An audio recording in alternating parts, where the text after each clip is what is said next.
We begin this edition of the update with a wrap-up of this year's United Nations General Assembly. The 5 members of the ASEAN bloc voiced their concerns on their last day of the United Nations General Assembly in New York. The Philippines' permanent representative to the United Nations, Libran Cabactulan, stressed that world peace could only be achieved through a rule-based system that every country in the world must adhere to. Based on the Security Council. He then stressed that this international rule system should also reflect the common aspirations of the global community and honor justice, emphasizing it would only work if the rules themselves are based on the principles of justice and equity.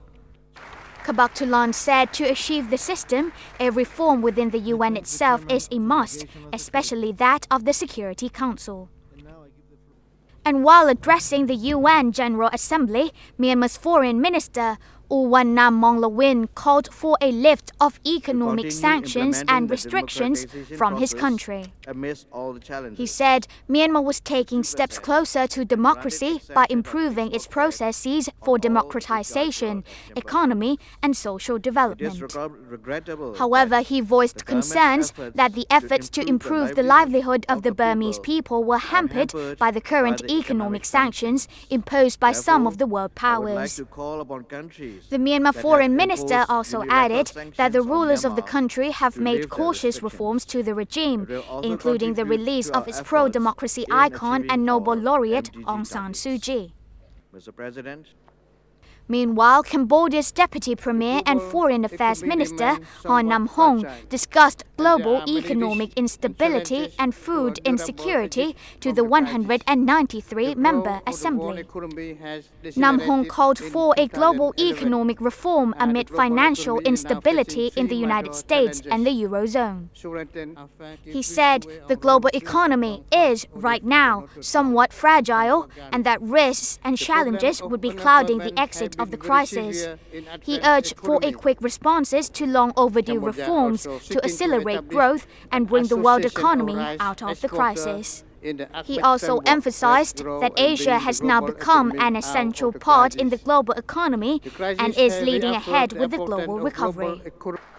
Also addressing the Assembly, Malaysia's Foreign Minister Datuk Seri Anifah Ahmad announced that his country supports the Palestinian application for a full UN membership as a state. Ahmad said that Malaysia welcomes the readiness of both parties to hold talks on the basis of the existing international legal framework, and that his country fully backs the legitimate rights of the Palestinian people for an independent state of Palestine.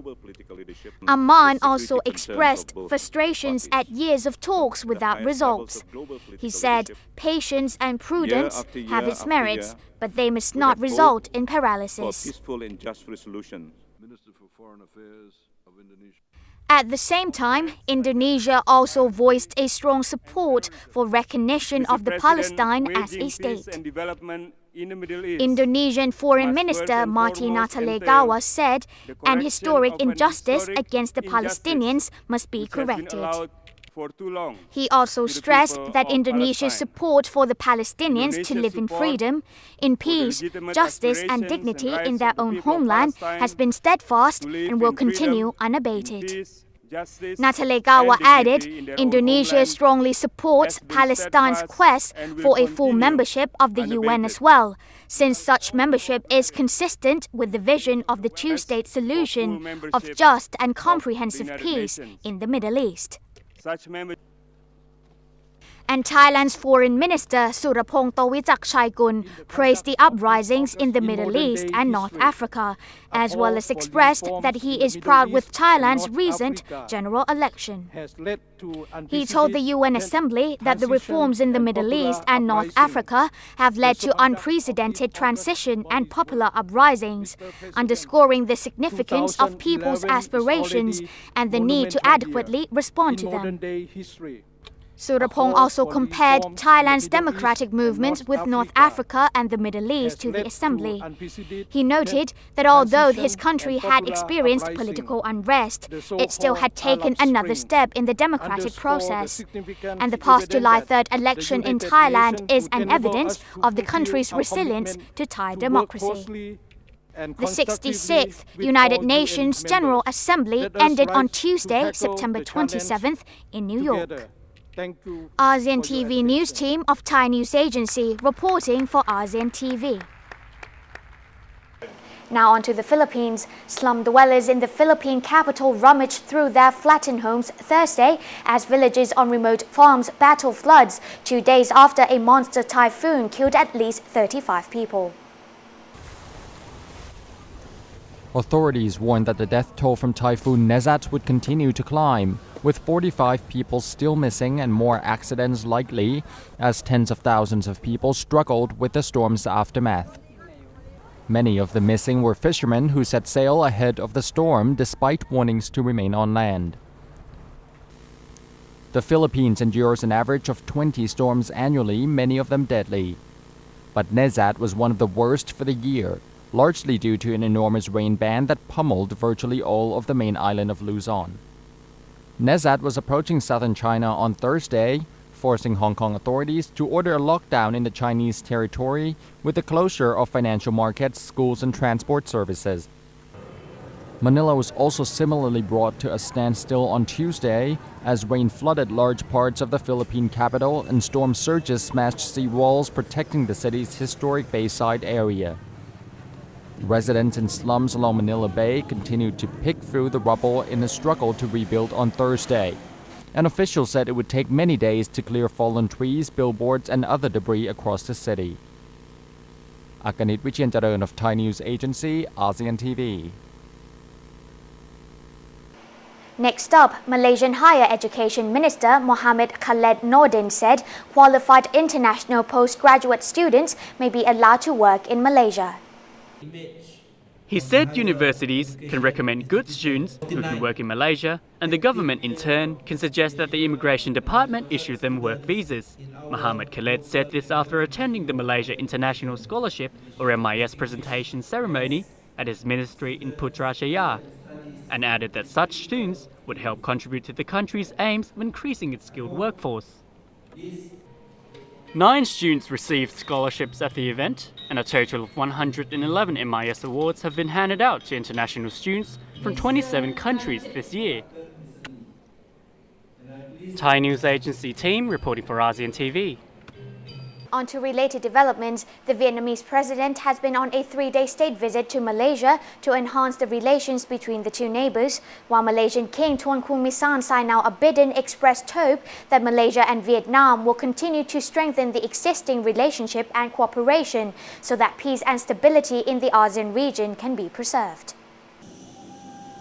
Vietnamese President Truong Tan Sang arrived in Kuala Lumpur on Wednesday at the invitation of the Malaysian King Tunku Sinaw Abidin. The president and his wife Mai Thi Han were greeted on arrival at the Kuala Lumpur International Airport by Malaysian Transport Minister Kong Chow Ha as minister in attendance and Malaysian Deputy Foreign Minister Senator A. Kohilan Pillay. They were then given an official welcome at the Parliament Square in Kuala Lumpur on Wednesday afternoon.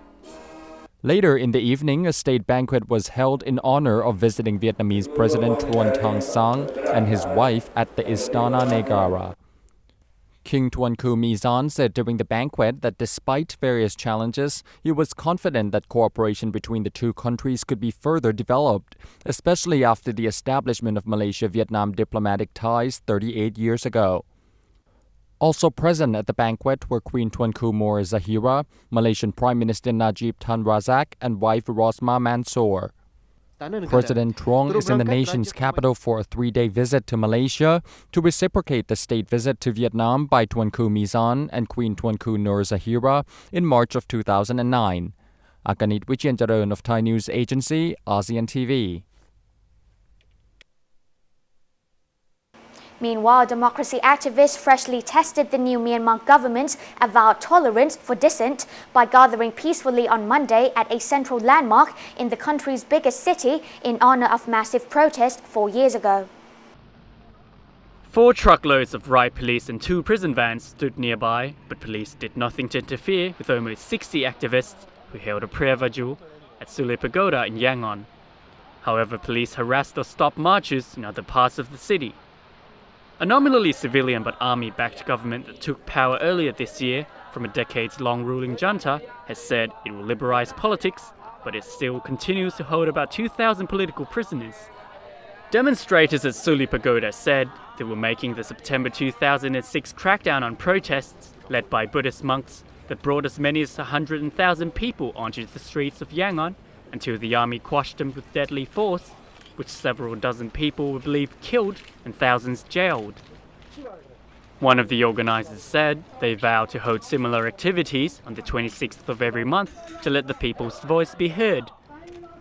For the first time in recent memory, both the marchers and journalists, openly photographing and filming them, were left unmolested by police. Monday's protesters called for the freeing of political prisoners and the stopping of a dam construction on the Irrawaddy River they say is environmentally and socially damaging. In small but growing numbers, dissidents have staged protests after power was handed to the civilian government, despite skepticism that the new regime is sincere about bringing about democratic change. Meanwhile, in northern Yangon, authorities stopped some 100 activists who sought to join the group on Suli Pagoda, but made no arrests when some sought to continue their march. Thai news agency team reporting for ASEAN TV. And finally, improving students' English skills in Thai schools is one of the priority focused areas of Thailand's Ministry of Education. By cooperating with the Temasek Foundation of Singapore, Thai and Singaporean staffs share the mutual commitment in improving students' English proficiency to get them ready for the regional integration of the ASEAN Economic Community, or AEC, in 2015. Possessing English skills has become more essential than ever in today's world. However, in a non-English speaking country like Thailand, students' shyness prevents them from communicating fluently in English, which is considered a disadvantage when dealing with the rest of the world. An expert from the government-based English Language Institute, Office of the Basic Education Commission, believe that the best way to develop students' English skills is to make English class more interactive. They should have the chance to practice the conversation in the real situation. Especially in the classroom, teachers should change their teaching techniques from teacher center to be the student center so that students can have more chances to use English in their learning and their daily life. After participating in the capacity building program for Thai master trainers of English in Singapore, Mrs. Kuntini Jamparung, the teacher from Promanuson School in Phetchaburi Province, began teaching her English class through storytelling. Today we are at Promanuson School in Phetchaburi Province, and we are going to see how Thai teacher apply the knowledge she has learned in Singapore to the classroom here. This technique is quite simple. Mrs. Kuntini would begin to tell the story, and she would pause where she wants her students to guess what's coming up next in the story. While I tell them the story, I stop and ask them and let them predict about the next part of the story for the next event. But you have to just, if you use these techniques, you have to find the story that can be just like it continue, and people want to know when they listen, want to know the next part. Student performance was observed on a day-to-day basis. They can sometimes find certain phrases and words difficult to understand. The teacher will then tell them the meaning and teach them the easier word that has the same meaning. The student overall comprehension has improved when this method is used. They also scored higher than normal in the comprehensive test. I'm very, very happy to say that the outcomes have all been achieved. These two programs are one of the best programs we have supported. We see the new energy in the teachers. You're in a town, a city 2 hours away from Bangkok. They don't have any exposure to international communities, and they speak English so well. So that says a lot about the teaching and the teachers involved in English. This training program is a joint initiative between the Thai government and Temasek Foundation of Singapore. The idea is to train master teachers in English so that they can improve their teaching for the better learning environment in the classroom. 50 master trainers from across the country who attended the training program in the past 2 years have afterward shared what they have learned to fellow teachers in their areas as agreed with the Temasek Foundation. Amne Tanjaran, Thai News Agency, reporting for ASEAN TV. And with that, we wrap up this edition of ASEAN Highlights. On behalf of everyone here at the ASEAN TV News Desk, I hope you all have a wonderful weekend. สวัสดีค่ะ